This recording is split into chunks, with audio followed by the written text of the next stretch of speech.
호화로운 호텔에서 외롭고 두려움의 대상이 된 백만장자가 아무도 다가오지 못한 채 조용히 울고 있다. 모든 것은 한 겸손한 소녀, 청소부의 딸이 아무 말 없이 그의 눈물을 닦아줄 때 변한다. 그 순수한 행동은 수년간의 냉담함과 고립을 뚫고 그의 안에 잠들어 있던 무언가를 깨운다. 그는 이 만남이 자신의 운명을 바꾸고 진정한 소속의 의미를 가르쳐 줄 것이라는 사실을 알지 못했다. 이 이야기가 흥미로우셨다면 저희 채널을 구독해 주시고 어느 도시에서 시청하고 계신지 알려주시면 계속 이어나갈 수 있도록 하겠습니다. 강남의 화려한 빌딩 숲 사이에서 빛나는 SK타워 꼭대기층. 서울의 스카이라인이 한눈에 내려다 보이는 창문 앞에 서 있는 남자의 실루엣이 석양의 그림자처럼 드리워져 있었다. 30살의 김준호는 손끝으로 창문을 두드리며 의사에게 받은 진단서를 다시 한번 들여다보았다. 최장감 사기. 이 네 글자가 그의 인생을 완전히 바꿔놓았다. 남은 시간이 얼마나 될까요? 그가 물었을 때 의사는 망설임 없이 대답했다. 6개월에서 길어야 1년입니다. 김준호는 냉정하게 모든 것을 받아들였다. 그는 감정을 드러내는 법을 잊은 지 오래였다. 택미션이라는 그의 회사는 지난 5년간 기적적인 성장을 이루었고 오늘 아침에는 삼성전자와의 대규모 계약을 체결했다. 그러나 지금 그 모든 성공이 무의미하게 느껴졌다. 준호는 넓은 사무실을 가로질러 걸어가 책상 위에 놓인 사진 한 장을 집어들었다. 8년 전 그의 부모님과 함께 찍은 마지막 사진이었다. 그 후 그는 사업에만 몰두했고 주변의 모든 사람들과 거리를 두었다. 이제 그에게는 아무도 없었다. 오직 차가운 성공만이 남아있었다. 그날 밤 준호는 강남의 호화로운 호텔 로비에 홀로 앉아 있었다. 금빛 샹들리에 아래 대리석 바닥 위에서 그는 자신이 평생 쌓아올린 것들이 얼마나 공허한지 깨달았다. 아무도 모르게 눈물이 그의 뺨을 타고 흘러내렸다. 주변 사람들은 그를 알아보고도 다가오지 않았다. 그들 눈에 준호는 접근하기 어려운 냉혹한 사업가일 뿐이었다. 이때 작은 발소리가 들려왔다. 5살 정도 되어 보이는 작은 소녀가 그에게 다가왔다. 큰 눈에 동그란 얼굴, 단정하게 묶은 머리카락을 가진 소녀였다. 그녀는 아무 말 없이 준호 옆에 섰다가 주머니에서 작은 손수건을 꺼내 조심스럽게 그의 눈물을 닦아주었다. 아저씨, 울지 마세요. 준호는 놀라서 소녀를 바라보았다. 소녀의 순수한 눈빛과 작은 손길에 그의 마음 깊은 곳에서 무언가가 움직였다. 오랫동안 그가 느끼지 못했던 감정이었다. 미나야, 거기 있었구나. 허리를 굽혀 바닥을 닦고 있던 남자가 소녀에게 다가왔다. 죄송합니다, 사장님. 제 딸이 폐를 끼쳤네요. 준호는 그 남자를 알아보았다. 박성민, 호텔의 청소부였다. 늘 조용히 일하는 모습을 본 적은 있었지만 대화를 나눈 적은 없었다. 괜찮습니다. 준호가 말했다. 오히려 고마워요. 당신 딸이... 그는 말을 멈추고 소녀를 바라보았다. 이름이 뭐니? 박미나예요. 소녀가 자신 있게 대답했다. 미나가 내게 큰 친절을 베풀어줬어요. 준호는 성민에게 말했다. 성민은 놀란 표정으로 딸을 바라보았다. 미나가요? 네, 아주 특별한 방식으로요. 준호는 자신도 모르게 미소를 지었다. 오랜만에 짓는 미소였다. 그날 밤 준호는 평소와 달리 잠을 이루지 못했다. 그는 계속해서 미나의 작은 손길과 순수한 눈빛을 떠올렸다. 그 어떤 비즈니스 파트너도, 그 어떤 투자자도 그에게 그런 순수한 친절을 베푼 적이 없었다. 아무런 대가 없이 그저 누군가가 슬퍼하고 있다는 이유만으로.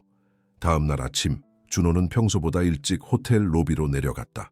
그는 성민을 찾았고 그가 아침 청소를 마치는 것을 기다렸다. 어제 일로 다시 한번 감사드립니다. 준호가 말했다. 성민은 불편한 표정으로 고개를 숙였다. 아닙니다, 사장님. 저희가 죄송합니다. 혹시 시간이 되신다면 커피 한잔 하시겠습니까? 미나도 함께요. 준호의 제안에 자신도 놀랐다. 성민은 의아한 표정으로 그를 바라보았다. 저희 같은 사람들과요? 네, 준호가 대답했다. 사실은 최근에 좋지 않은 소식을 들었거든요. 그리고 어제 미나가 보여준 작은 친절이 내게는 큰 의미였습니다.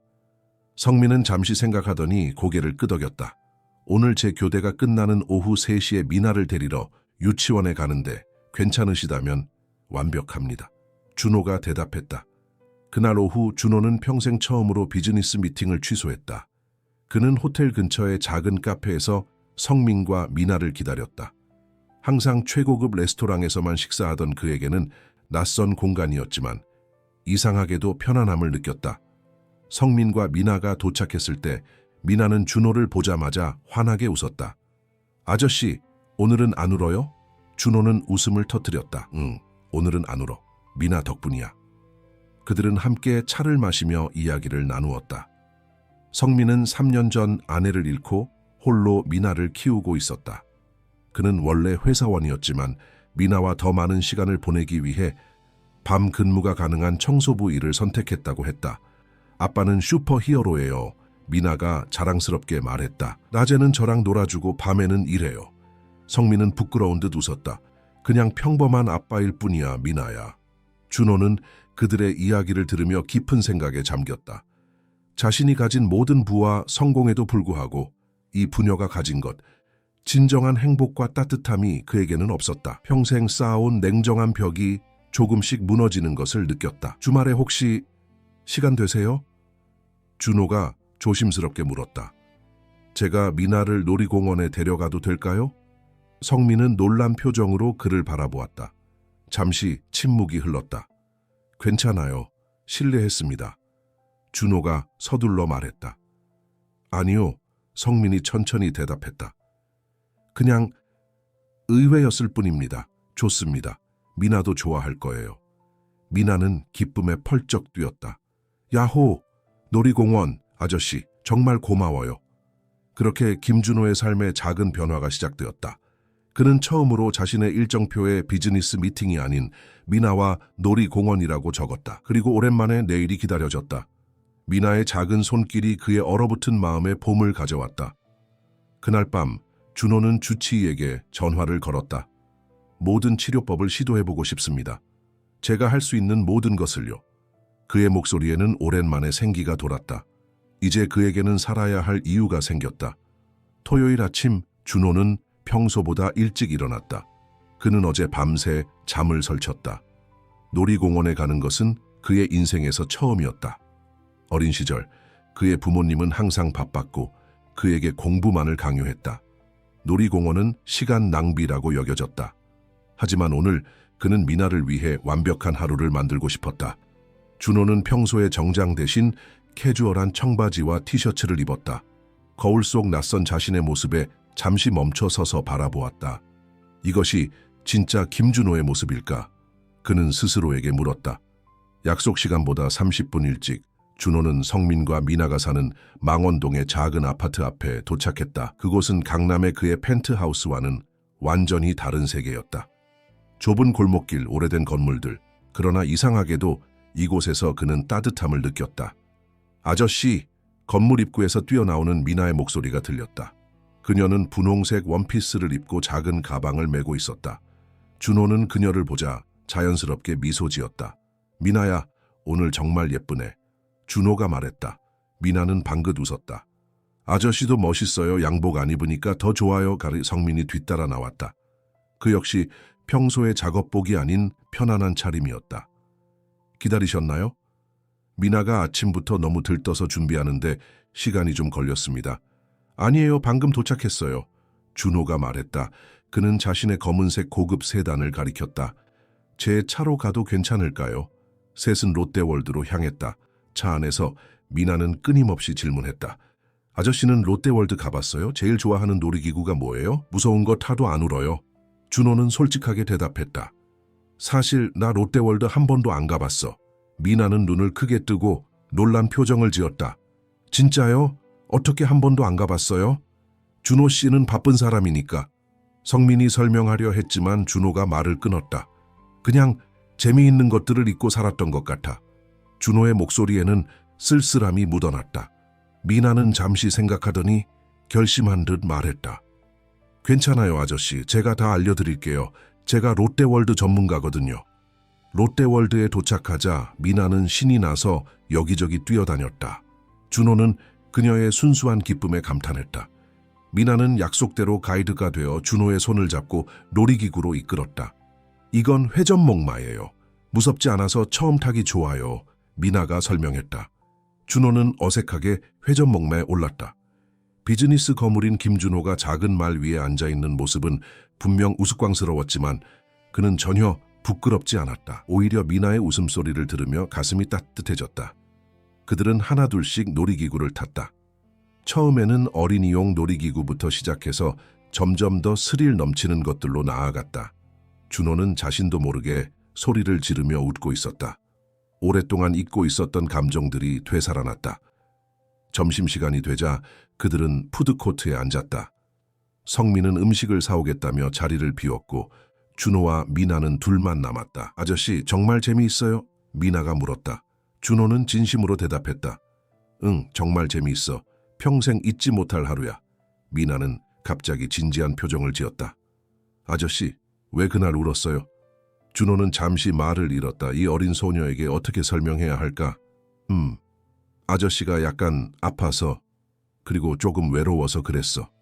미나는 고개를 끄덕였다. 저도 가끔 아플 때 울어요. 근데 아빠가 안아주면 괜찮아져요. 그녀는 잠시 생각하더니 갑자기 의자에서 일어나 준호에게 다가가 작은 팔로 그를 안았다. 아저씨도 괜찮아질 거예요. 그 순간 준호의 눈에 다시 눈물이 고였다. 하지만 이번엔 슬픔이 아닌 다른 감정 때문이었다. 그는 미나를 꼭 안아주었다. 성민이 음식을 들고 돌아왔을 때 그 장면을 보고 잠시 멈춰섰다. 그의 눈에도 복잡한 감정이 스쳤다. 오후에는 퍼레이드를 보고 기념사진도 찍었다. 준호는 사진색에 3명이 함께 찍을 수 있냐고 물었다. 물론이죠. 사진사가 대답했다. 가족 사진이네요? 준호는 잠시 머뭇거렸지만 미나가 재빨리 대답했다. 네, 우리는 특별한 가족이에요. 그 말에 준호와 성민은 서로를 바라보며 미소 지었다. 그들은 함께 사진을 찍었고 준호는 그 사진이 자신에게 얼마나 소중할지 알았다. 날이 저물어갈 무렵 미나는 피곤해 보였지만 여전히 에너지가 넘쳤다. 마지막으로 저기 타요. 그녀는 커다란 관람차를 가리켰다. 관람차 위에서 서울의 야경이 펼쳐졌다. 미나는 창문에 코를 바짝 대고 외쳤다. 우와, 별들이 땅에 내려온 것 같아요. 준호는 도시의 불빛을 바라보며 생각했다. 그동안 그는 높은 곳에서 도시를 내려다본 적이 많았지만 이렇게 아름답게 느껴진 적은 없었다. 그것은 함께하는 사람 때문이었을까? 미나는 관람차가 정상에 다다르자 갑자기 물었다. 아저씨, 소원 빌어요. 제일 높은 곳에서 빌면 이루어진대요. 준호는 눈을 감고 진심으로 소원을 빌었다. 더 오래 살 수 있게 해주세요. 이 소중한 순간들을 더 많이 경험하고 싶습니다. 관람차에서 내린 후 그들은 귀가할 준비를 했다. 미나는 이미 반쯤 졸고 있었고 성민은 그녀를 안아들었다. 오늘 정말 감사합니다. 성민이 진심 어린 목소리로 말했다. 미나가 이렇게 행복해하는 모습을 오랜만에 봤어요. 준호는 고개를 저었다. 제가 더 감사해요. 정말 특별한 하루였습니다.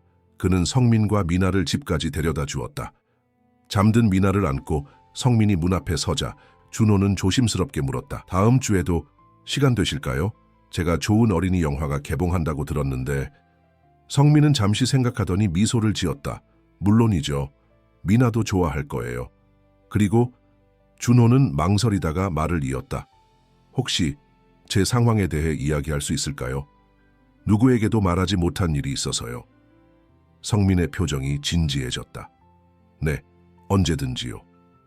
그날 밤 준호는 오랜만에 편안하게 잠들었다. 그의 꿈속에는 회전목마와 관람차, 그리고 미나의 웃음소리가 가득했다.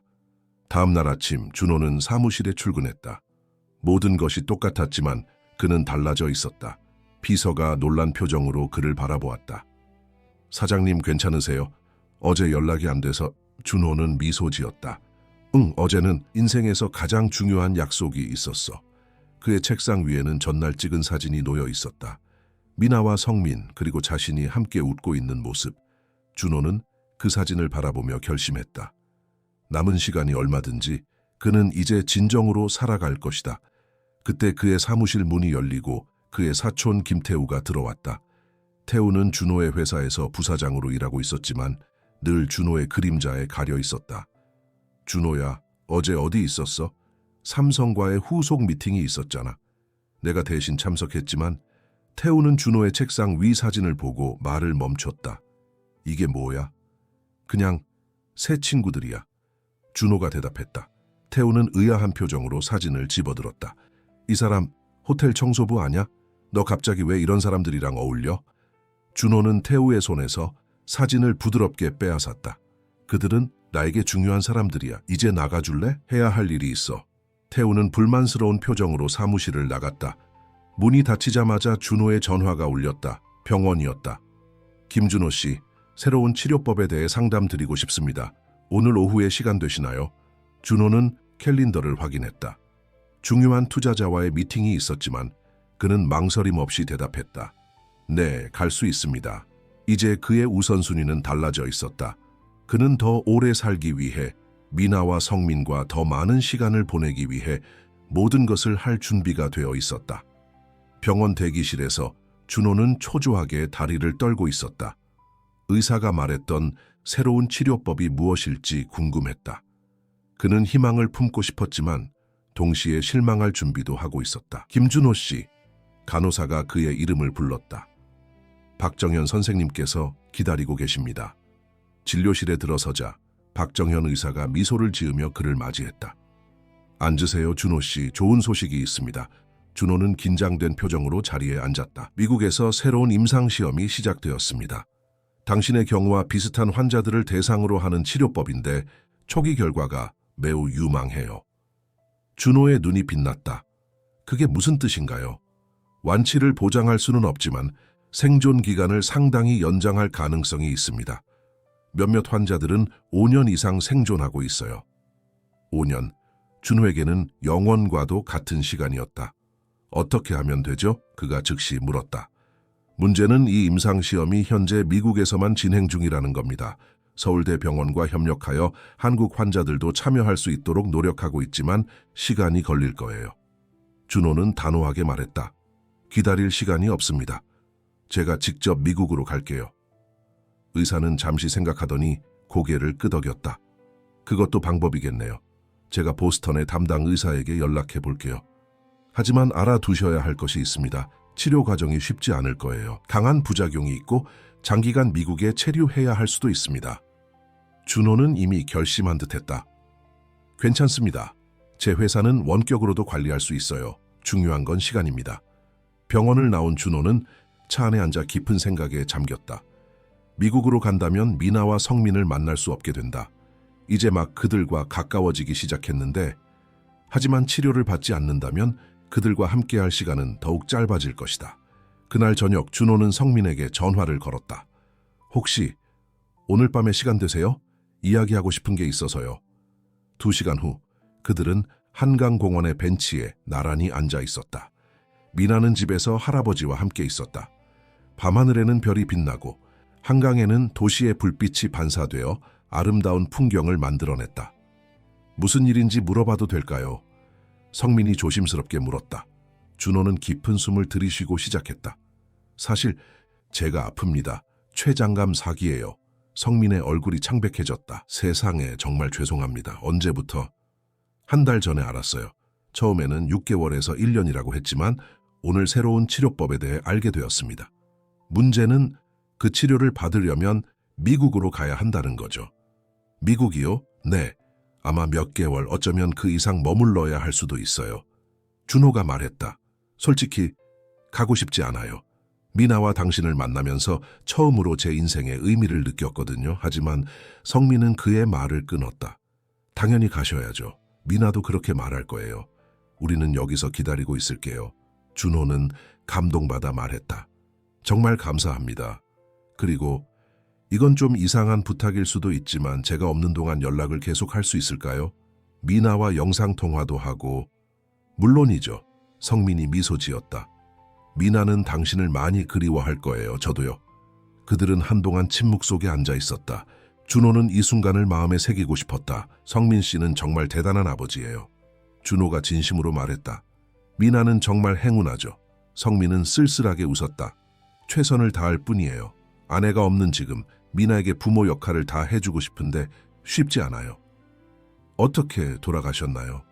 준호가 조심스럽게 물었다. 성민은 잠시 망설이더니 대답했다. 교통사고였어요. 3년 전 미나가 겨우 2살 때 그날 이후로 모든 것이 바뀌었죠. 정말 미안합니다. 인생이란 예측할 수 없는 거죠. 성민이 말했다. 하지만 미나 덕분에 계속 살아갈 수 있었어요. 그 아이는 제 삶의 이유입니다. 준호는 그 말에 깊이 공감했다. 비록 짧은 시간이었지만 미나는 이미 그의 삶에도 큰 의미를 가져다 주었다. 다음 주에 떠나기 전에 준호가 말했다. 민에게 특별한 하루를 만들어주고 싶어요. 그리고 당신 아버님도 만나 뵙고 싶습니다. 괜찮을까요? 성민은 놀란 표정을 지었다. 아버지요? 왜? 제가 갑자기 나타나 당신들 생활에 끼어든 것에 대해 설명드리고 싶어요. 그리고 미나와 가까워지려는 제 의도가 순수하다는 것을 보여드리고 싶습니다. 성민은 잠시 생각하더니 고개를 끄덕였다. 아버지는 조금 직설적인 분이세요. 하지만 좋은 사람입니다. 다음 날 준호는 회사에서 긴급 회의를 소집했다. 모든 임원들이 모였고 마지막으로 그의 사촌 태우가 들어왔다. 오늘 중요한 발표가 있습니다. 준호가 시작했다. 저는 다음 주부터 치료를 위해 미국으로 떠납니다. 얼마나 걸릴지는 확실하지 않지만 최소 몇 개월은 될 것 같습니다. 회의실이 술렁였다. 준호는 계속했다. 제가 없는 동안 회사는 평소처럼 운영될 것입니다. 저는 원격으로 중요한 결정에 참여할 것이고 일상적인 운영은 각 부서장들에게 위임합니다. 태우가 손을 들었다. 그런데 왜 갑자기? 서울에서도 좋은 치료를 받을 수 있잖아. 새로운 임상시험이 미국에서만 가능해서요. 준호가 간단히 대답했다. 더 자세한 건 나중에 설명하겠습니다. 회의가 끝나고 모두가 나간 후 태우만 남았다. 진짜 이유가 뭐야? 갑자기 이런 결정을 하다니. 준호는 피곤한 표정으로 대답했다. 말했잖아, 치료 때문이야. 어떤 병인데? 갑자기 이렇게 심각한 결정을 내리고. 준호는 마음을 단단히 먹고 태우를 바라보았다. 저 췌장암이야. 사기. 태우의 얼굴이 굳었다. 농담하는 거지? 농담이었으면 좋겠다. 준호가 쓴웃음을 지었다. 태우는 충격받은 표정으로 의자에 주저앉았다. 얼마나 심각한데. 치료 없이는 6개월에서 1년. 준호가 담담하게 말했다. 하지만 이 임상시험으로 더 오래 살 수 있을지도 모르지. 태우는 복잡한 표정으로 준호를 바라보았다. 왜 이제야 말해? 난 내 사촌이자 가장 가까운 동료인데.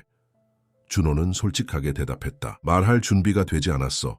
아직도 내 자신도 받아들이기 어려운 현실이야. 태우는 일어나 준호에게 다가와 어색하게 그의 어깨를 토닥였다. 도울 일 있으면 말해. 회사는 걱정하지 마. 내가 잘 지켜볼게. 준호는 고개를 끄덕였다. 고마워. 태우가 나간 후 준호는 창밖을 바라보았다. 서울의 스카이라인이 석양에 물들어 있었다. 그는 미나와 성민을 떠올렸다. 그들을 떠나는 것이 슬펐지만 돌아오기 위해서는 가야만 했다. 주말이 되자 준호는 성민의 아버지 박대호를 만나기 위해 그들의 집을 방문했다. 대호는 70대의 단단한 체격의 남자로 날카로운 눈빛을 가지고 있었다. 그래서 당신이 그 유명한 사업가 김준호 군가? 대호가 첫 마디를 꺼냈다. 준호는 공손하게 고개를 숙였다. 만나서 반갑습니다, 어르신. 대호는 그를 위아래로 훑어보았다. 우리 같은 서민들과 어울리려는 이유가 뭐요? 특히 내 손녀와 성민이 끼어들었다. 아버지, 그런 식으로 말씀하시면. 하지만 준호가 손을 들어 그를 막았다. 괜찮습니다. 정당한 질문이에요. 그는 대호를 똑바로 바라보며 말했다. 처음에는 솔직히 외로움 때문이었을지도 모릅니다. 하지만 미나와 성민 씨를 알게 되면서 그들은 제게 매우 소중한 사람들이 되었습니다. 제 의도는 순수합니다. 그저 그들과 시간을 보내고 싶을 뿐입니다. 대호는 여전히 의심스러운 표정이었다. 부자들은 항상 뭔가 숨기고 있기 마련이지. 준호는 깊은 숨을 내쉬었다. 사실 제가 아픕니다. 심각한 병이에요. 그리고 미나가, 그 아이가 제게 새로운 삶의 의미를 주었습니다. 미나가 갑자기 방으로 뛰어들어왔다. 준호 아저씨. 그녀는 준호에게 달려가 안겼다. 그 순간 대호의 표정이 조금 누그러졌다. 그는 손녀가 준호를 대하는 방식, 그리고 준호의 눈에 담긴 진심을 보았다. 할아버지, 준호 아저씨랑 같이 놀아도 돼요? 미나가 물었다. 대호는 한숨을 쉬며 고개를 끄덕였다. 그래, 놀아라. 미나는 기쁨에 찬 표정으로 준호의 손을 잡고 그를 자기 방으로 이끌었다. 아저씨, 제 인형들 보여드릴게요. 준호는 나가기 전 대호를 향해 감사의 눈빛을 보냈다.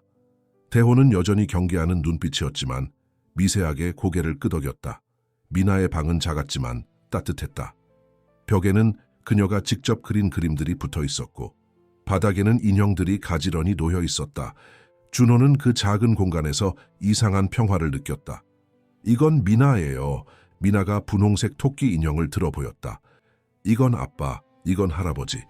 그녀는 다른 인형들을 가리키다가 마지막으로 작은 곰 인형을 들었다. 그리고 이제 이건 준호 아저씨예요. 준호는 놀라움과 감동을 숨기지 못했다. 나도 인형이 있어. 미나는 고개를 끄덕였다. 네, 우리 가족이니까요. 그 단순한 말이 준호의 가슴을 따뜻하게 했다.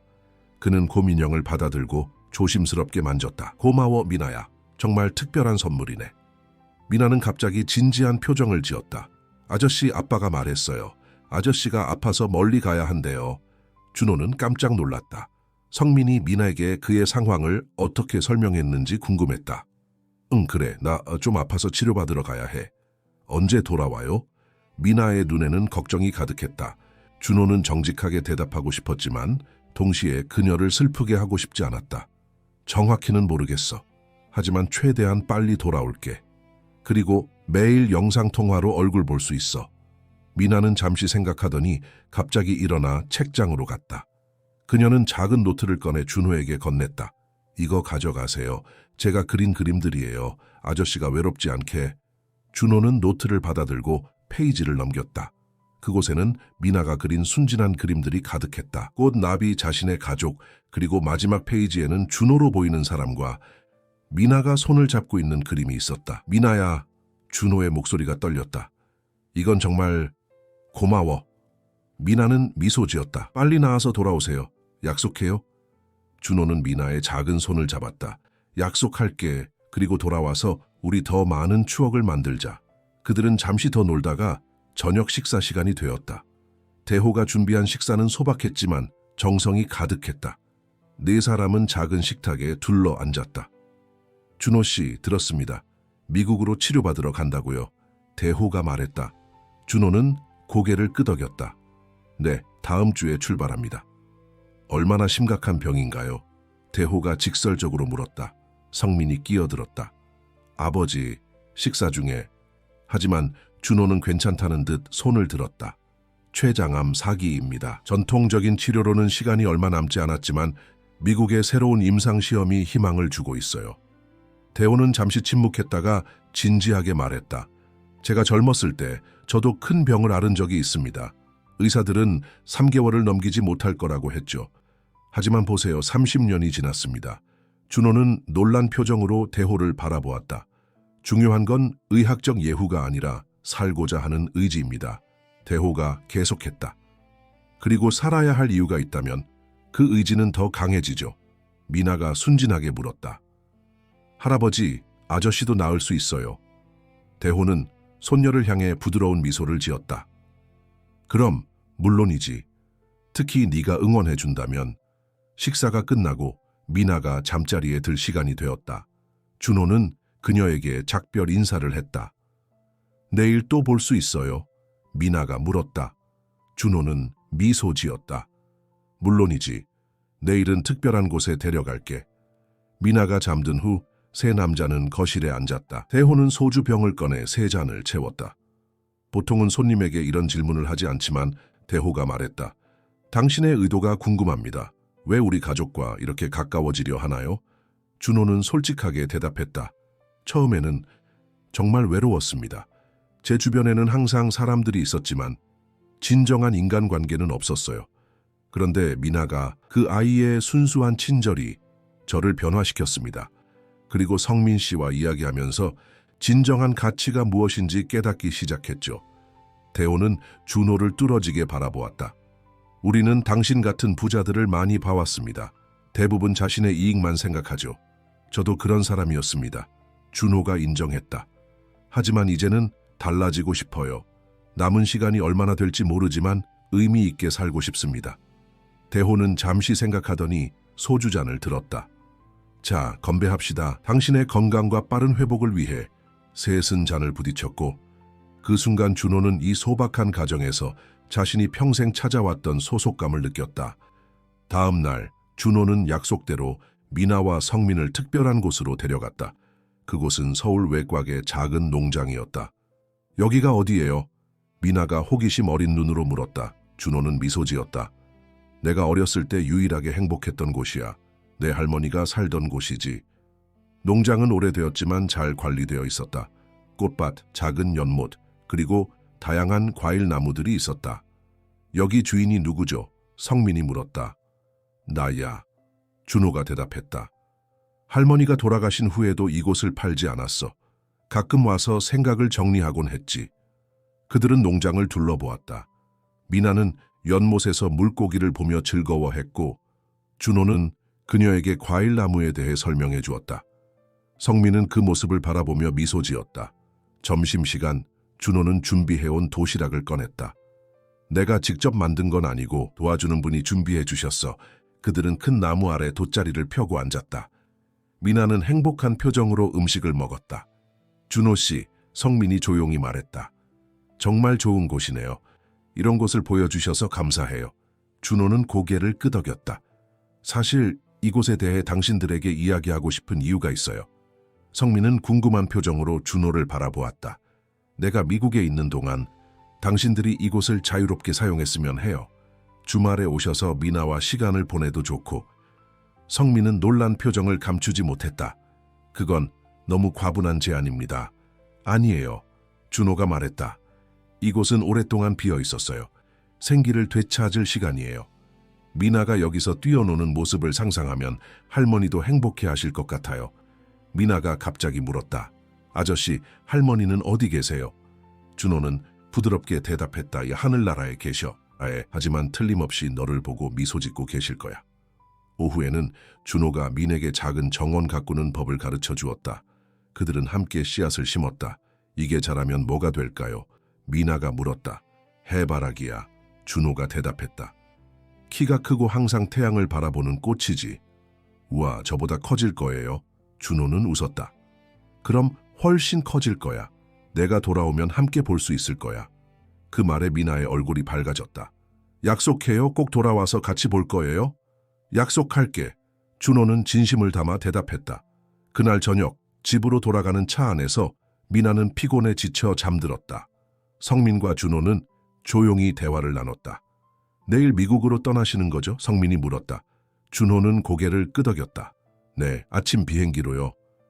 민에게는 어떻게 설명해 드릴까요? 준호는 잠시 생각하더니 말했다.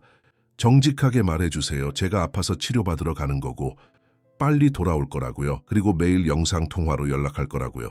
성민은 고개를 끄덕였다. 알겠습니다. 그리고 감사합니다. 미나에게 이런 특별한 추억을 만들어주셔서요. 제가 더 감사해요. 준호가 진심으로 말했다. 당신들이 내 인생을 바꿔놓았어요. 다음 날 아침 인천공항. 준호는 출국 게이트 앞에 서 있었다. 성민과 미나가 그를 배웅하러 왔다. 아저씨, 이거 가져가세요. 미나가 작은 종이봉투를 건넸다. 제가 만든 부적이에요. 빨리 나으라고요. 준호는 봉투를 열어보았다. 안에는 미나가 그린 그림과 작은 팔찌가 들어있었다. 고마워, 미나야. 이거 정말 소중히 간직할게. 준호는 팔찌를 바로 손목에 차고 미나를 꼭 안아주었다. 성민은 준호에게 손을 내밀었다. 건강하게 돌아오세요. 우리가 기다리고 있을게요. 준호는 성민의 손을 잡고 말했다. 제가 없는 동안 농장에 꼭 가보세요. 관리인에게 말해뒀으니 언제든 갈 수 있어요. 마지막 탑승 안내방송이 울렸다. 준호는 한 번 더 미나를 안아주고 게이트로 향했다. 몇 걸음 가다가 돌아보니 미나가 작은 손을 흔들고 있었다. 준호 아저씨, 사랑해요. 빨리 돌아와요. 준호의 눈에 눈물이 고였다. 그는 손을 흔들며 대답했다. 나도 사랑해, 미나야. 꼭 돌아올게. 비행기가 이륙하자 준호는 창밖으로 작아지는 서울의 모습을 바라보았다. 그는 미나가 준 팔찌를 만지며 생각했다. 살아남기 위해 최선을 다할 거야. 돌아갈 곳이 있으니까. 한편 그가 떠난 후 회사에서는 태우가 임원들과 회의를 하고 있었다. 준호가 없는 동안 우리는 계획대로 진행할 것입니다. 하지만 그는 잠시 망설이더니 말을 이었다. 몇 가지 변화가 있을 거예요. 준호의 상태가 아시다시피 좋지 않습니다. 우리는 장기적인 준비를 해야 합니다. 회의실에는 무거운 침묵이 흘렀다. 태우의 눈빛이 이상하게 빛났다. 보스턴의 매사추세츠 종합병원은 세계 최고의 의료시설 중 하나였다. 준호는 도착 후 바로 검사와 상담을 시작했다. 그의 담당 의사 제니퍼 박 박사는 한국계 미국인으로 따뜻한 미소와 냉철한 전문성을 동시에 갖춘 의사였다. 김 씨의 상태는 분명 심각합니다. 박 박사가 설명했다. 하지만 우리의 새로운 면역치료법은 유망한 결과를 보여주고 있어요. 물론 보장할 수는 없지만 희망이 있습니다. 준호는 고개를 끄덕였다. 모든 것을 시도할 준비가 되어 있습니다. 치료는 쉽지 않을 거예요. 강한 부작용이 있고 입원이 필요할 수도 있습니다. 정신적으로도 힘든 시간이 될 거예요. 준호는 미나가 준 팔찌를 만지며 단호하게 말했다. 이겨낼 수 있습니다. 반드시 돌아가야 할 사람들이 있거든요. 치료는 바로 다음 날부터 시작되었다. 준호는 병원 근처에 아파트를 임대했지만 대부분의 시간을 병원에서 보냈다. 치료 과정은 그가 예상했던 것보다 훨씬 고통스러웠다. 심한 구토, 극심한 피로감, 체중 감소가 그를 괴롭혔다. 하지만 매일 저녁 그는 미나와 영상통화를 했다. 아무리 힘든 날이라도 미나의 얼굴을 보는 순간 그의 고통은 잠시 잊혔다. 준호 아저씨, 오늘은 학교에서 별 5개 받았어요. 미나가 자랑스럽게 보여주었다. 준호는 힘들게 미소를 지었다. 우와, 정말 대단하네. 우리 미나는 천재구나. 아저씨는 오늘 어땠어요? 많이 아파요? 미나의 눈에는 걱정이 가득했다. 준호는 항상 그녀를 안심시키려 노력했다. 조금 피곤하지만 점점 좋아지고 있어. 걱정하지 마. 실제로는 좋아지기는커녕 상태가 악화되고 있었지만 그는 민에게 그런 모습을 보이고 싶지 않았다. 통화가 끝난 후 준호는 침대에 누워 천장을 바라보았다. 그는 미나가 준 노트를 펼쳤다. 그녀의 그림들을 보며 힘을 얻었다. 한편 서울에서는 태우가 조용히 자신의 계획을 진행하고 있었다. 그는 준호의 부재를 이용해 회사의 주요 의사결정에 자신의 영향력을 키워나갔다. 특히 그는 준호가 추진하던 신기술 개발 프로젝트를 축소하고 대신 단기적 이익을 가져올 수 있는 사업에 투자하기 시작했다. 김 사장님이 없는 동안 우리는 안정적인 경영에 집중해야 합니다. 태우는 임원회의에서 말했다. 지금은 모험적인 투자보다 확실한 수익을 창출해야 할 때입니다. 대부분의 임원들은 그의 의견에 동의했다. 준호의 건강 상태에 대한 불확실성이 회사 전체의 불안감을 조성했기 때문이었다. 태우는 또한 준호의 법적 권한을 일부 제한하기 위한 움직임을 은밀히 준비하고 있었다. 그는 회사의 법률팀과 만나 준호의 건강 상태가 회사 경영에 미칠 영향에 대해 논의했다. 만약 김 사장님의 상태가 더 악화된다면 그의 판단력이 흐려질 수 있습니다. 태우가 말했다. 우리는 회사를 보호하기 위한 법적 장치를 마련해야 합니다.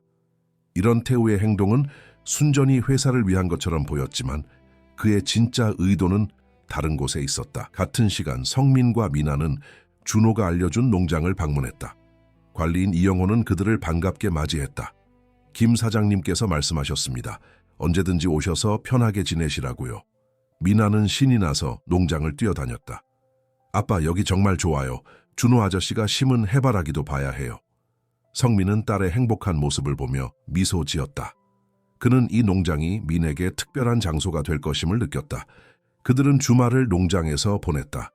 미나는 물고기에게 먹이를 주고 작은 정원을 가꾸며 시간을 보냈다. 성민은 오랜만에 마음의 평화를 느꼈다. 저녁에 미나가 잠든 후 성민은 농장 뒤뜰에 앉아 별을 바라보았다. 그는 준호를 생각했다. 처음에는 그를 경계했지만 이제는 진정한 친구로 여기게 되었다. 그리고 그의 건강이 걱정되었다. 성민은 자신의 전화기를 꺼내 준호에게 메시지를 보냈다. 오늘 농장에 왔습니다. 미나가 정말 좋아해요. 당신의 할머니가 계셨던 곳이라 더 특별하게 느껴집니다. 건강은 어떠신가요? 준호는 병원 침대에 누워 성민의 메시지를 받았다. 힘든 치료 후였지만 그 메시지가 그에게 미소를 가져다 주었다. 그는 답장을 보냈다. 농장에 가셨다니 기쁩니다. 미나가 그곳을 좋아한다니 더욱 기쁘네요. 건강은 괜찮습니다. 조금씩 나아지고 있어요. 사실 준호의 상태는 좋지 않았다. 치료에 대한 반응이 예상보다 느렸고 부작용은 심각했다. 하지만 그는 포기하지 않았다. 다음 날 아침 박 박사가 준호의 병실을 방문했다. 김 씨, 솔직히 말씀드리겠습니다. 현재 치료에 대한 반응이 우리가 기대했던 것보다 좋지 않습니다. 준호의 얼굴이 굳었다. 그럼 어떻게 해야 하나요? 다른 접근법을 시도해보려 합니다. 더 강력한 치료법이지만 부작용도 더 심할 수 있어요. 준호는 망설임 없이 대답했다. 시작합시다. 새로운 치료가 시작되고 준호의 상태는 더욱 악화되었다. 그는 며칠 동안 거의 침대에서 일어나지 못했고 미나와의 영상통화도 몇 번 놓쳤다. 미나는 걱정되어 성민에게 물었다. 아빠, 준호 아저씨, 왜 전화 안 받아요?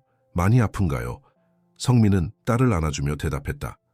아저씨가 지금 열심히 치료받고 있어서 그래. 곧 좋아질 거야. 그날 밤 미나는 자기 전에 특별한 부탁을 했다. 아빠, 준호 아저씨한테 제 그림 더 보내줄 수 있어요? 아저씨가 보면 기뻐할 것 같아요. 성민은 딸의 순수한 마음에 감동받았다. 그래, 내일 아침에 보내자. 다음 날 성민은 미나가 그린 새 그림들을 스캔해서 준호에게 보냈다. 그림과 함께 메시지도 첨부했다. 미나가 당신을 위해 그렸습니다. 우리 모두 당신의 회복을 기다리고 있어요. 힘내세요. 준호는 병원 침대에서 그 메시지를 받았다. 그는 미나의 그림을 보며 눈물을 흘렸다. 그림에는 준호, 미나, 성민이 함께 손을 잡고 있었고 Get well soon, 준호 아저씨, 사랑해요 라고 적혀 있었다. 그 순간 준호는 굳은 결심을 했다. 그는 박 박사에게 전화를 걸었다. 더 강력한 치료를 시작하고 싶습니다. 제가 견딜 수 있는 최대한의 것으로요. 박 박사는 우려하는 목소리로 대답했다. 그건 매우 위험할 수 있습니다. 부작용이 알고 있습니다. 준호가 끊었다. 하지만 저는 반드시 살아남아야 합니다. 제가 돌아가야 할 곳이 있거든요. 한편 서울에서는 태우가 드디어 자신의 계획을 실행에 옮기기 시작했다. 그는 회사의 법률팀과 함께 준호의 건강 상태를 이유로 임시 경영권 이전을 위한 법적 절차를 준비했다. 김준호 사장님의 건강 상태가 심각하여 회사 경영에 참여하기 어렵다는 의학적 소견을 받았습니다. 태우가 이사회에서 발표했다. 회사의 안정적인 운영을 위해 임시 경영권을 재계 이전하는 안건을 상정합니다. 이사회는 혼란스러웠다. 일부 이사들은 동의했지만 오랫동안 준호와 함께 일해온 몇몇 이사들은 의문을 제기했다. 준호 씨가 여전히 주요 결정에 참여하고 있지 않습니까? 그의 의사를 무시하고 이런 결정을 내리는 것은 적절하지 않다고 생각합니다. 한 이사가 말했다. 태우는 준비해온 서류를 제시했다. 여기 미국 의사의 소견서가 있습니다. 준호의 상태는 매우 심각하며 현재 판단력이 흐려질 수 있다고 합니다. 그 서류는 가짜였다. 태우는 자신의 인맥을 이용해 만든 위조된 의학 소견서였다. 하지만 이사들은 그 사실을 알지 못했다. 결국 이사회는 투표를 진행했고 근소한 차이로 태우의 제안이 통과되었다. 태우는 이제 공식적으로 회사의 임시대표 권한을 갖게 되었다. 이 어려운 시기에 회사를 이끌게 되어 무거운 책임감을 느낍니다. 태우가 위선적인 겸손함으로 말했다. 준호가 건강을 회복할 때까지 회사를 안정적으로 운영하는 것이 제 의무입니다. 회의가 끝난 후 태우는 자신의 사무실로 돌아와 창밖을 바라보았다. 그의 얼굴에는 만족스러운 미소가 번졌다. 오랫동안 준호의 그림자에 가려 살았던 그가 마침내 자신의 자리를 찾은 것 같았다. 하지만 그는 아직 완전한 승리를 거두지 못했다. 준호가 회복하여 돌아온다면 모든 것이 원점으로 돌아갈 것이다. 태우는 그것을 원하지 않았다. 그는 더 확실한 계획이 필요했다. 태우는 책상 서랍에서 파일 하나를 꺼냈다. 그 안에는 준호와 성민, 그리고 미나의 사진들이 있었다. 그는 그들의 관계에 대해 조사했고 이것이 준호의 약점이 될 수 있다고 판단했다. 태우는 이 약점을 어떻게 이용할지 생각하기 시작했다. 3개월이 지났다. 보스턴의 가을은 아름다웠지만 준호는 그 아름다움을 제대로 즐길 수 없었다. 그는 대부분의 시간을 병원에서 보냈고 더 강력한 치료로 인해 극심한 고통을 겪고 있었다. 그러나 첫 희망의 징후가 나타났다. 김 씨, 좋은 소식이 있습니다. 박 박사가 최신 검사 결과를 들고 병실에 들어왔다. 종양이 줄어들기 시작했어요. 치료에 반응하고 있습니다. 준호는 믿기 힘든 표정으로 박 박사를 바라보았다. 정말인가요? 네, 확실합니다. 물론 아직 갈 길이 멀지만 이건 매우 긍정적인 신호예요. 준호의 눈에 눈물이 고였다. 그는 미나가 준 팔찌를 만지며 속삭였다. 고마워 미나야, 내 부적이 효과가 있나 봐. 그날 저녁 준호는 오랜만에 기쁜 마음으로 미나와 영상통화를 했다. 그는 최근 몇 주간 자신의 모습이 너무 안 좋아 통화를 자주 미루었지만 오늘은 좋은 소식을 전하고 싶었다. 준호 아저씨. 미나가 화면에 나타나자마자 기쁨의 비명을 질렀다. 보고 싶었어요. 준호는 미소 지었다. 그의 얼굴은 여전히 창백하고 수척했지만 눈빛에는 생기가 돌아왔다. 나도 보고 싶었어, 미나야. 어떻게 지냈니? 잘 지냈어요? 학교에서 발표도 했고 할아버지랑 농장에도 갔어요. 아저씨가 심은 해바라기가 이만큼 자랐어요. 미나는 손으로 키를 표시했다.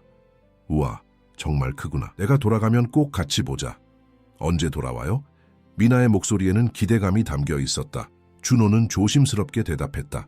아직 정확히는 모르지만 좋은 소식이 있어. 내 병이 조금씩 나아지고 있어. 미나는 기쁨에 찬 표정으로 소리쳤다. 정말요? 야호, 제 부적이 효과 있었나 봐요. 그래, 내 부적 덕분이야. 준호는 진심으로 말했다. 네가 준 팔찌와 그림들이 내게 힘이 되었어. 통화가 끝난 후 성민이 화면에 나타났다. 정말 좋아 보이시네요. 좋은 소식이 있으신가 봐요. 준호는 고개를 끄덕였다. 네, 드디어 치료에 반응이 오기 시작했어요. 아직 완전히 나은 건 아니지만 희망이 생겼습니다. 정말 다행이네요. 성민은 진심 어린 미소를 지었다. 미나가 매일 아저씨를 위해 기도해요. 저희도 항상 생각하고 있습니다. 준호는 감사의 마음을 표현했다. 그리고 조심스럽게 물었다. 회사 소식은 들으셨나요? 성민의 표정이 약간 굳어졌다. 네, 뉴스에서 봤어요. 태우 씨가 임시대표로 선임되었다고. 제가 아직 정확한 상황을 파악하지 못했어요. 태우가 제게 알리지 않았거든요. 준호의 목소리에는 걱정이 묻어났다. 괜찮으신가요? 도울 일이 있을까요? 준호는 잠시 생각하더니 대답했다. 지금은 회사보다 건강이 우선입니다. 하지만 태우를 완전히 신뢰하지는 못하겠어요. 그가 어떤 결정을 내리고 있는지 알 수 있다면 좋을 것 같습니다. 성민은 고개를 끄덕였다. 제가 알아볼 수 있는 방법이 있는지 생각해 볼게요. 제 형이 비즈니스 뉴스 기자거든요. 고맙습니다, 성민 씨. 정말 소중한 친구예요. 그날 밤 준호는 오랜만에 편안하게 잠들 수 있었다. 희망이 그에게 새로운 힘을 주었다. 한편 서울에서는 태우가 자신의 권력을 더욱 공고히 하고 있었다. 그는 준호의 핵심 프로젝트들을 하나둘씩 중단시키고 자신의 비전에 맞는 새로운 사업들을 추진했다. 특히 그는 중국의 대형 기업과 대규모 합작 투자를 진행 중이었다. 이는 단기적으로 큰 수익을 가져올 수 있지만 장기적으로는 회사의 핵심 기술이 유출될 위험이 있는 계약이었다. 태우는 또한 준호와 가까웠던 임원들을 하나둘씩 내보내고 자신의 측근들을 중요한 자리에 앉혔다. 회사의 분위기는 빠르게 변하고 있었다. 그러던 중 태우는 성민의 형이 회사에 대해 취재하고 있다는 사실을 알게 되었다. 그는 즉시 조사를 지시했고 성민과 준호의 관계를 더 자세히 파악하게 되었다. 그래서 준호가 그 청소부와 그의 딸에게 그렇게 관심을 보였던 거군. 태우는 혼잣말로 중얼거렸다. 이건 이용할 만한 약점이 될 수 있어. 태우는 성민의 배경을 더 자세히 조사하라고 지시했다. 그는 성민이 과거에 대기업에서 일하다가 갑자기 사직한 이력을 발견했다. 더 깊이 파고들자 흥미로운 사실이 드러났다. 성민은 회사의 비리를 내부 고발하려 했다가 압력을 받아 사직한 것이었다. 완벽해. 태우는 냉소적인 미소를 지었다. 이걸 이용하면 되겠군. 태우는 성민에게 간접적으로 접근하기 시작했다. 그는 호텔 매니저를 통해 성민의 근무 환경에 압력을 가했다. 갑자기 성민의 근무 시간이 변경되고 업무량이 증가했다. 성민은 이상함을 느꼈지만 가족을 위해 묵묵히 견뎌냈다. 그는 준호에게 이런 어려움을 알리고 싶지 않았다. 준호가 치료에 집중해야 한다고 생각했기 때문이다. 그러나 태우의 압박은 점점 심해졌다. 마침내 성민은 호텔 매니저로부터 예상치 못한 통보를 받았다. 박 씨, 죄송합니다만 인원 감축이 불가피해졌습니다. 다음 주부터 출근하지 않으셔도 됩니다. 성민은 충격을 받았다. 갑자기 왜 제가 무슨 잘못을... 경영진의 결정입니다. 저도 어쩔 수 없습니다. 성민은 집으로 돌아와 어떻게 해야 할지 고민했다. 미나의 학비와 생활비를 생각하면 당장 새 직장을 찾아야 했다. 그러나 그의 경력과 나이를 고려하면 좋은 일자리를 찾기는 쉽지 않을 것이다. 그날 밤 성민은 준호에게 전화하기로 결심했다. 하지만 그 순간 낯선 번호로 전화가 왔다. 박성민 씨 맞으신가요? 전화 너머로 차가운 목소리가 들렸다. 네, 맞습니다만 저는 김태우입니다. 준호의 사촌이자 현재 테크비전의 대표입니다. 성민은 놀라움을 감추지 못했다. 태우 씨, 무슨 일로? 간단히 말하겠습니다. 태우가 말을 이어갔다. 준호가 당신과 당신 딸에게 특별한 관심을 보이는 것 같더군요. 흥미롭게도 최근 준호가 회사 운영에 관해 정보를 수집하고 있다는 사실을 알게 되었습니다. 혹시 당신이 도와주고 있나요? 성민은 말을 고르며 대답했다. 저는 그저 준호 씨의 친구일 뿐입니다. 회사 일에는... 솔직히 말할게요. 태우가 말을 끊었다. 준호는 돌아오지 못할 겁니다. 그의 상태는 생각보다 심각해요. 의사들이 저에게 말해줬죠. 하지만 당신이 그와 연락을 계속한다면, 그리고 회사 일에 개입한다면 당신과 당신 딸에게 좋지 않을 겁니다. 성민의 얼굴이 굳었다.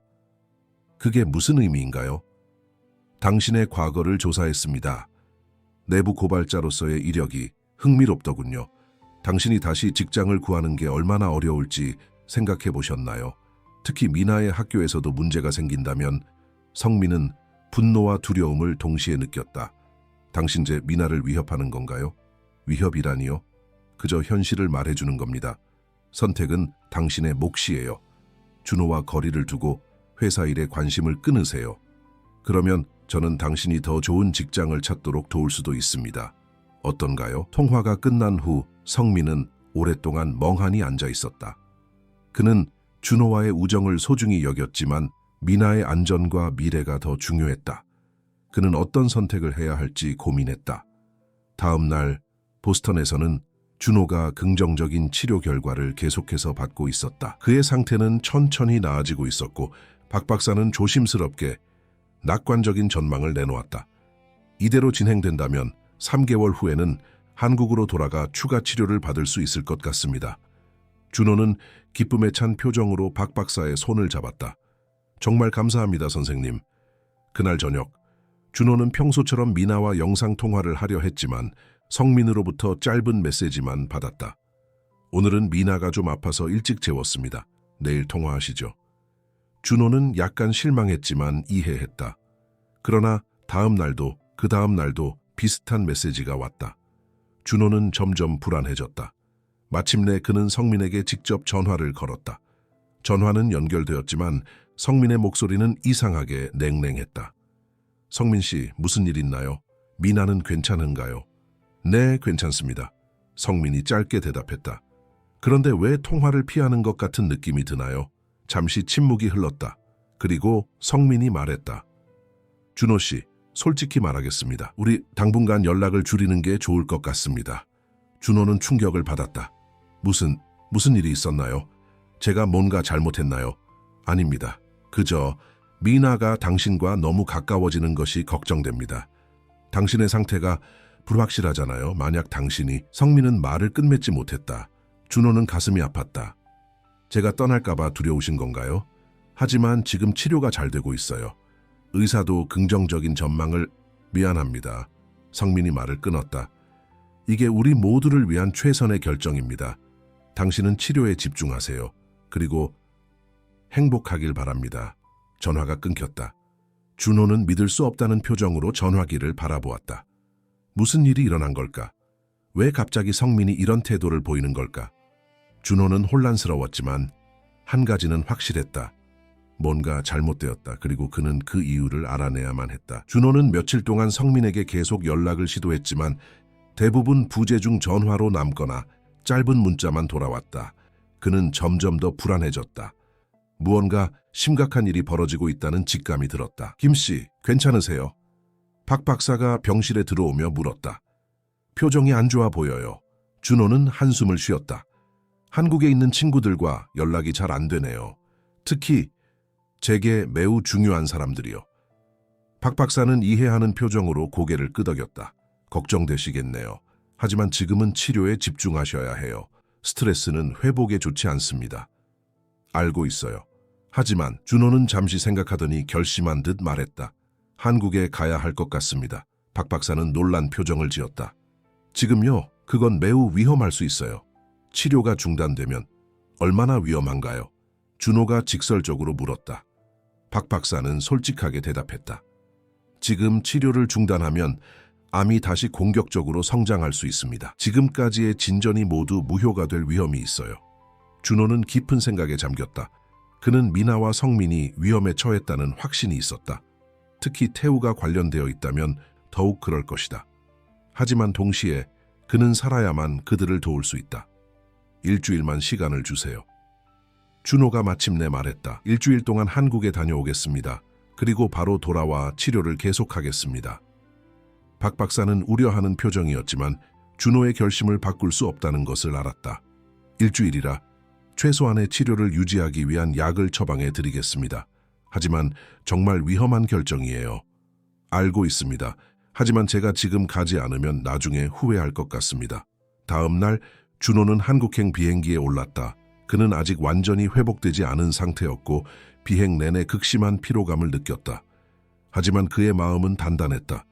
서울에 도착하자마자 그는 먼저 자신의 회사로 향했다. 테크비전 본사에 들어서자 모든 직원들이 충격받은 표정으로 그를 바라보았다. 아무도 그가 돌아올 것이라고 예상하지 못했다. 김 사장님? 로비의 리셉셔니스트가 놀란 표정으로 말했다. 준호는 미소를 지으며 고개를 끄덕였다. 태우는 어디 있나요?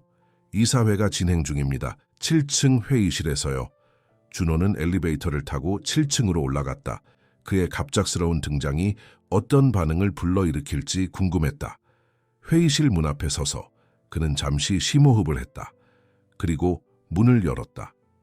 회의실 안에서는 태우가 대형 화면 앞에 서서 프레젠테이션을 하고 있었다. 그는 중국 기업과의 합작 투자 계획에 대해 설명하고 있었다.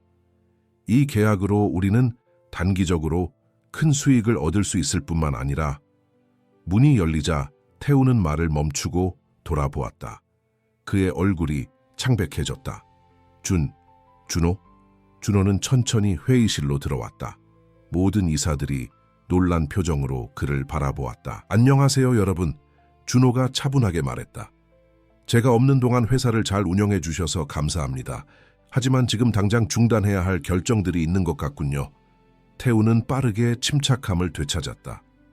준호, 이건 놀라운 일이야. 네가 갑자기 돌아올 줄은 몰랐어. 하지만 지금 너의 건강 상태로는 내 건강은 내가 알아서 할게. 준호가 단호하게 말했다. 지금 당장 중요한 건 네가 추진하고 있는 이 중국과의 계약이 회사의 핵심 기술을 위험에 빠뜨릴 수 있다는 점이야. 이사들 사이에서 웅성거림이 일었다. 태우는 상황을 통제하려고 했다. 준호, 네가 오해하고 있어. 이 계약은 철저히 검토되었고. 정말? 준호가 말을 끊었다. 그럼 이 계약서의 17조를 설명해 줄래? 기술 공유에 관한 부분 말이야. 태우의 표정이 굳어졌다. 그는 준호가 이미 계약 내용을 파악하고 있다는 것을 알았다. 준호는 이사들을 향해 말했다. 여러분, 저는 치료를 위해 잠시 자리를 비웠을 뿐 회사를 포기한 적은 없습니다.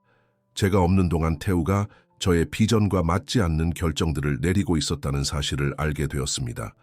지금 당장 이 회의를 중단하고 임시 경영권 이전에 대한 재검토를 요청합니다. 한 이사가 물었다. 김 사장님, 당신의 건강 상태는 어떠신가요? 태우 씨가 보여준 의학 소견서에 따르면. 의학 소견서라고요? 준호가 놀란 표정으로 물었다. 어떤 소견서죠? 다른 이사가 서류 하나를 내밀었다. 준호는 그것을 읽어보고 즉시 이해했다. 가짜였다. 그는 태우를 날카롭게 쳐다보았다. 이건 위조된 문서입니다. 준호가 단호하게 말했다. 제 담당 의사는 박정현 박사이며 그녀는 이런 소견서를 작성한 적이 없습니다. 제가 지금 당장 그녀에게 연락해서 확인받을 수 있습니다. 태우의 얼굴이 창백해졌다. 그는 더 이상 상황을 통제할 수 없다는 것을 알았다. 이사회는 혼란에 빠졌다. 결국 회장이 결정을 내렸다. 오늘 회의는 여기서 중단합니다. 다음 주에 특별 이사회를 소집하여 이 문제를 다시 논의하겠습니다. 그때까지 모든 주요 결정은 보류됩니다. 회의가 끝나고 준호는 태우를 자신의 사무실로 불렀다. 그들은 서로를 마주보고 앉았다. 왜 이런 짓을 한 거야? 준호가 물었다. 태우는 냉소적인 웃음을 지었다. 왜? 난 항상 네 그림자였어. 네가 모든 영광을 차지하는 동안 나는 항상 이인자였지. 이제 내 차례라고 생각했어. 회사를 위험에 빠뜨리면서까지 난 내 방식대로 회사를 성장시키려 했을 뿐이야. 준호는 고개를 저었다. 그리고 성민과 미나는 그들에게 무슨 짓을 한 거야? 태우의 눈이 커졌다. 어떻게 알았지? 알 필요도 없었어. 네가 그런 짓을 할 수 있는 사람이라는 걸 이제 알았으니까. 준호의 목소리는 차갑고 단호했다. 그들에게 무슨 짓을 했는지 당장 말해. 태우는 잠시 침묵했다가 말했다. 단순히 경고했을 뿐이야.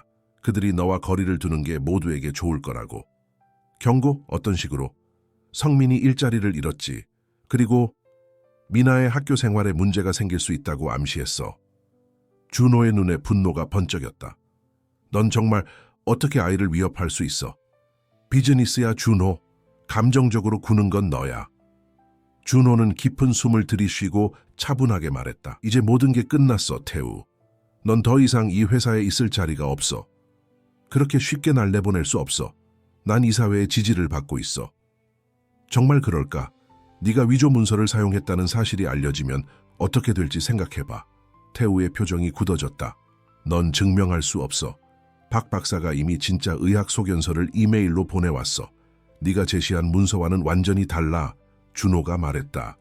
넌 이미 졌어, 태우. 태우는 잠시 침묵했다가 일어섰다. 아직 끝나지 않았어. 그가 사무실을 나가자마자 준호는 성민에게 전화를 걸었다. 하지만 여전히 연결되지 않았다. 그는 택시를 타고 성민의 집으로 직접 향했다. 망원동의 작은 아파트 앞에 도착한 준호는 초인종을 눌렀다. 잠시 후 문이 열리고 대호가 나타났다. 당신... 대호의 표정은 복잡했다. 박 어르신, 성민 씨와 미나는 어디 있나요? 준호가 급하게 물었다. 대호는 잠시 망설이더니 대답했다. 농장에 있어요. 성민이 일자리를 잃고 미나도 학교에서 문제가 생기자 잠시 피신하듯 그곳으로 갔습니다. 학교에서 무슨 일이? 준호는 깊은 한숨을 내쉬었다. 태우가 정말 그런 짓을... 들어오세요. 대호가 문을 열어주었다. 이야기를 나눠야 할 것 같군요. 집 안으로 들어간 준호는 대호로부터 상황을 자세히 들었다. 태호는 미나의 학교에 압력을 넣어 그녀가 갑자기 장학금을 잃게 만들었고 성민은 일자리를 구하기 위해 여러 곳에 지원했지만 모두 거절당했다. 그것은 분명 태우의 영향력 때문이었다. 성민이 당신과 연락을 끊은 건 당신을 보호하기 위해서였습니다. 대호가 설명했다. 태우라는 사람이 당신이 곧 떠날 거라고, 당신의 상태가 매우 심각하다고 말했거든요. 성민은 당신에게 더 이상의 부담을 주고 싶지 않았던 겁니다. 준호의 눈에 눈물이 고였다. 제가 그들을 위험에 빠뜨렸군요. 아닙니다. 대호가 단호하게 말했다. 당신이 아니라 태우라는 사람이 그런 거죠. 당신은 오히려 우리 가족에게 희망을 주었습니다. 특히 민에게요. 준호는 결심한 듯 일어섰다. 농장으로 가겠습니다. 지금 당장요. 대호는 고개를 끄덕였다. 제가 함께 가겠습니다. 성민에게 전화해서 당신이 간다고 알려줄게요. 서울 외곽의 농장으로 가는 길은 생각보다 길게 느껴졌다. 준호는 창밖으로 흐르는 풍경을 바라보며 생각에 잠겼다. 그는 미나와 성민에게 어떤 말을 해야 할지 고민했다. 그리고 태우의 행동에 대해 어떻게 대처할지도. 마침내 농장이 보였다. 그곳은 준호의 기억 속에 있는 그대로였다. 차가 멈추자 준호는 천천히 내렸다. 그리고 그때 미나가 집 밖으로 뛰어나왔다. 할아버지, 미나가 소리쳤다. 그리고 그녀는 준호를 보았다. 그녀의 눈이 커졌다. 준호 아저씨? 준호는 감동으로 말을 잇지 못했다. 미나는 잠시 망설이다가 곧 달려와 그를 꼭 안았다. 아저씨, 정말 아저씨 맞아요. 꿈이 아니죠. 준호는 눈물을 참으며 미나를 안아주었다. 응, 미나야, 정말 나야. 돌아왔어. 성민이 집 밖으로 나왔다. 그의 표정은 놀라움과 혼란, 그리고 안도감이 뒤섞여 있었다. 준호 씨, 성민이 작은 목소리로 말했다. 준호는 미나를 아는 채로 성민을 바라보았다. 돌아왔습니다, 성민 씨. 모든 것을 바로잡기 위해서요. 햇빛이 농장의 정원을 따사롭게 비추고 있었다. 준호, 성민, 미나 그리고 대호는 크고 오래된 나무 아래 있는 탁자에 둘러앉아 있었다. 그들 앞에는 성민이 준비한 소박한 식사가 놓여 있었다. 정말 미안해요, 준호 씨. 성민이 고개를 숙이며 말했다. 당신을 오해했어요. 태우가 당신의 상태가 치명적이라고, 우리가 연락하는 것이 당신에게 스트레스를 줄 뿐이라고 말했거든요. 준호는 고개를 저었다. 사과할 필요 없어요. 태우의 협박 때문에 그런 선택을 하셨다는 걸 이해합니다. 오히려 제가 사과해야 해요. 제 때문에 당신들이 이런 어려움을 겪었으니까요. 그런데 정말 괜찮으세요? 성민이 준호의 얼굴을 자세히 살폈다. 미국에서의 치료는 아직 완전히 나은 건 아니에요. 준호가 솔직하게 대답했다. 하지만 희망적입니다. 종양이 줄어들고 있고 의사도 긍정적인 전망을 내놓았어요. 미나가 준호의 팔을 꼭 잡았다. 아저씨, 꼭 나아야 해요. 약속해요. 준호는 미나의 작은 손을 자신의 손으로 감싸 쥐었다. 약속할게, 미나야. 내가 할 수 있는 모든 것을 다 할 거야. 대호가 물었다. 그 태우라는 사람은 어떻게 할 계획인가요? 준호의 표정이 진지해졌다. 이미 조치를 취했습니다. 특별 이사회가 내일 열려요. 태우가 위조 문서를 사용했다는 증거가 있고 회사 자금을 개인적으로 유용한 정황도 발견됐습니다. 그렇게 쉽게 해결될까요? 성민이 걱정스러운 표정으로 물었다. 쉽지는 않겠죠. 준호가 인정했다. 하지만 제가 회사를 세울 때부터 함께한 이사들이 있어요. 그들은 제 편이 될 겁니다. 그리고 성민 씨 형의 도움도 필요할 것 같아요. 성민은 놀란 표정을 지었다. 형이요? 네. 기자로서 태우의 비리를 폭로하는 데 도움을 줄 수 있을 것 같아요. 물론 이건 성민 씨의 결정입니다. 성민은 잠시 생각하더니 고개를 끄덕였다. 형에게 연락해 볼게요. 그도 도울 거라 생각합니다. 준호는 감사의 표정을 지었다. 그리고 미나를 향해 미소 지었다. 미나야, 우리가 심은 해바라기 보러 갈까? 미나는 기쁨에 찬 표정으로 일어났다. 네, 정말 커졌어요, 아저씨. 그들은 작은 정원으로 걸어갔다. 그곳에는 키 큰 해바라기들이 태양을 향해 고개를 들고 서 있었다. 미나는 자랑스럽게 해바라기를 가리켰다. 아저씨가 없는 동안 제가 물도 주고 매일 말도 걸어줬어요. 그래서 이렇게 잘 자랐어요. 준호는 감동받은 표정으로 해바라기를 바라보았다. 정말 대단하구나, 미나야. 네가 정말 잘 돌봐줬네. 이 해바라기들처럼 아저씨도 다시 건강해질 거예요. 미나가 순수한 믿음으로 말했다. 저도 아저씨한테 매일 말 걸어줄게요. 준호는 미나의 말에 깊은 감동을 느꼈다. 그는 미나를 안아주며 말했다. 고마워, 미나야. 네가 있어서 난 정말 행복해. 그날 밤 준호는 농장에 머물기로 했다. 그는 오랜만에 평화로운 밤을 보냈다. 창문 너머로 별이 빛나는 하늘이 보였고 귀뚜라미 소리가 들려왔다. 그는 이 모든 것이 얼마나 소중한지 새삼 깨달았다. 다음 날 아침, 준호는 일찍 일어나 이사회를 준비했다. 성민의 형 박지훈이 아침 일찍 농장을 방문했다. 그는 유명한 경제신문의 기자였다. 오랜만이네, 준호. 지훈이 준호와 악수하며 말했다. 성민이 모든 걸 말해줬어. 내가 도울 수 있는 일이 있다면 뭐든지 말해. 준호는 고마움을 표했다. 사실 태우의 비리에 대한 증거가 있어. 이걸 공개적으로 알릴 필요가 있어. 지훈은 준호가 건넨 서류를 검토했다. 그의 눈이 커졌다. 이거 정말 심각한 혐의네. 회사 자금 유용, 위조 문서 사용, 이건 단순한 경영권 다툼이 아니야. 그래, 알고 있어. 준호가 말했다. 하지만 이건 진실이야. 그리고 이 진실이 알려져야 해. 지훈은 고개를 끄덕였다. 내가 기사로 만들겠어. 오늘 이사회 전에 공개될 수 있도록 할게. 준호는 감사의 인사를 전하고 성민과 민에게 작별 인사를 했다. 이사회가 끝나면 바로 돌아올게요. 미나는 준호에게 작은 종이를 건넸다. 아저씨, 이거 행운의 부적이에요. 이사회에서 이길 수 있게요. 준호는 감동받아 그 종이를 받아들었다. 거기에는 미나가 그린 해바라기와 준호 아저씨 화이팅이라는 글씨가 적혀 있었다. 고마워, 미나야. 이제 난 반드시 이길 거야. 서울로 돌아온 준호는 곧바로 회사로 향했다.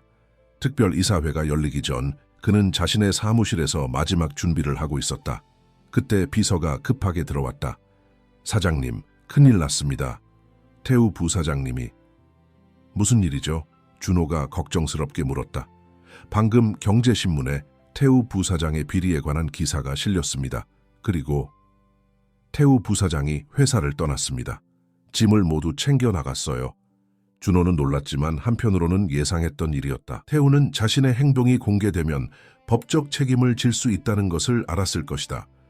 이사회는 예정대로 진행되었다. 준호는 차분하게 상황을 설명했고 이사들은 태우의 행동에 분노했다. 그들은 만장일치로 준호에게 경영권을 다시 부여했고 태우의 모든 결정을 재검토하기로 했다. 김 사장님, 당신의 건강은 어떠신가요? 한 이사가 걱정스럽게 물었다. 준호는 솔직하게 대답했다. 아직 완전히 회복되지는 않았습니다. 미국으로 돌아가 치료를 계속해야 합니다. 하지만 의사들은 희망적인 전망을 내놓고 있습니다.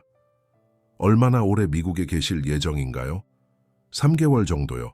그동안 원격으로 중요한 결정에 참여하겠습니다.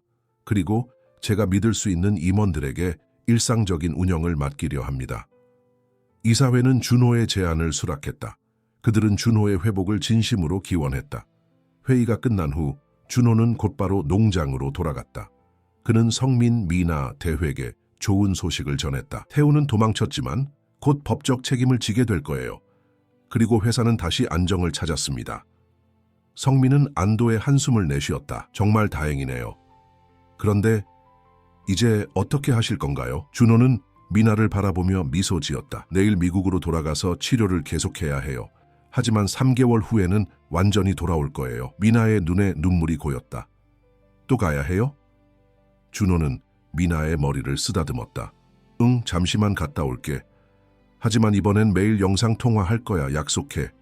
그리고 준호는 망설이다가 성민을 바라보았다. 제가 돌아오면 성민 씨와 미나가 이 농장에서 저와 함께 살면 어떨까 생각하고 있어요. 물론 원하신다면요. 성민은 놀란 표정을 지었다. 그게 무슨... 제가 없는 동안 생각해보세요. 준호가 말했다. 저는 당신들이 제 가족이 되었으면 좋겠어요. 미나는 기쁨에 찬 표정으로 소리쳤다. 와, 정말요? 우리가 가족이 되는 거예요? 준호는 웃음을 터뜨렸다. 그래 미나야, 너랑 아빠 할아버지가 괜찮다면요. 태호는 묵묵히 준호를 바라보다가 마침내 입을 열었다. 당신 처음 만났을 때와는 완전히 다른 사람이 되었군요. 준호는 진지하게 고개를 끄덕였다. 네, 맞습니다. 미나와 성민 씨, 그리고 어르신 덕분에 제가 진정으로 중요한 것이 무엇인지 깨달았어요. 다음 날 준호는 다시 미국으로 떠났다. 이번에는 더 가벼운 마음으로 그리고 더 큰 희망을 가지고 그는 3개월 후에 완전히 돌아올 것이라는 약속을 남겼다. 시간은 빠르게 흘렀다. 준호는 미국에서 치료에 전념했고 매일 미나와 성민과 영상통화를 했다. 그의 상태는 점점 나아졌고 의사들도 놀라워했다. 김 씨의 회복 속도가 놀랍습니다. 박 박사가 말했다. 항암 치료에 대한 반응이 매우 좋아요. 이대로라면 예상보다 빨리 치료를 마칠 수 있을 것 같습니다. 그리고 마침내 약속했던 3개월이 지난 후 준호는 한국으로 돌아왔다. 이번에는 임시가 아닌 완전한 귀국이었다.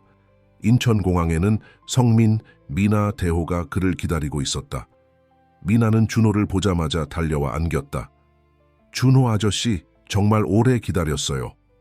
준호는 미나를 안아들고 크게 웃었다. 나도 너무 보고 싶었어, 미나야. 성민과 대호도 다가와 준호를 반겼다. 성민은 준호의 모습을 자세히 살폈다. 정말 건강해 보이세요. 치료가 잘 된 것 같네요. 준호는 고개를 끄덕였다. 네, 의사가 기적이라고 했어요. 완전히 나은 건 아니지만 암이 많이 줄었고 앞으로도 계속 좋아질 거래요. 대호는 감격스러운 표정으로 준호의 어깨를 두드렸다. 자, 이제 집으로 가자, 우리 집으로. 그들은 함께 농장으로 돌아갔다.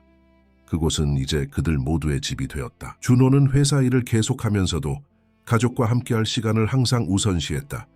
그는 더 이상 냉정한 사업가가 아니었다.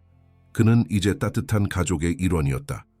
1년 후 농장의 뒤뜰에서는 특별한 행사가 열렸다. 준호는 공식적으로 미나의 후견인이 되었고 그들은 이를 축하하기 위한 작은 파티를 열었다. 해바라기로 가득한 정원에서 가족과 친구들이 모여 축하했다. 미나는 행복한 표정으로 준호에게 물었다. 이제 아저씨는 제 진짜 가족이 된 거예요? 준호는 미나의 머리를 쓰다듬으며 대답했다. 응, 미나야. 이제 우리는 법적으로도 가족이야.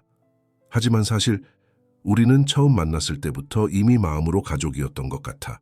성민은 그 모습을 바라보며 미소 지었다. 그는 준호에게 다가가 작은 목소리로 말했다. 준호 씨, 정말 감사합니다. 당신이 우리 가족에게 가져다 준 행복은... 준호는 성민의 말을 끊었다. 아니에요. 제가 감사해야 해요.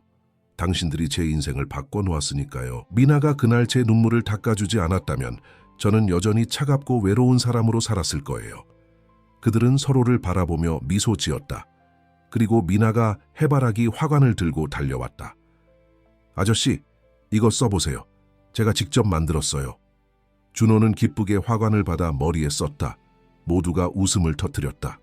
해가 저물어가는 농장의 풍경 속에서 준호는 이 모든 것이 얼마나 소중한지 다시 한번 깨달았다. 그는 한때 모든 것을 가졌다고 생각했지만 사실은 아무것도 없었다. 그리고 지금 그는 진정으로 부자가 되었다.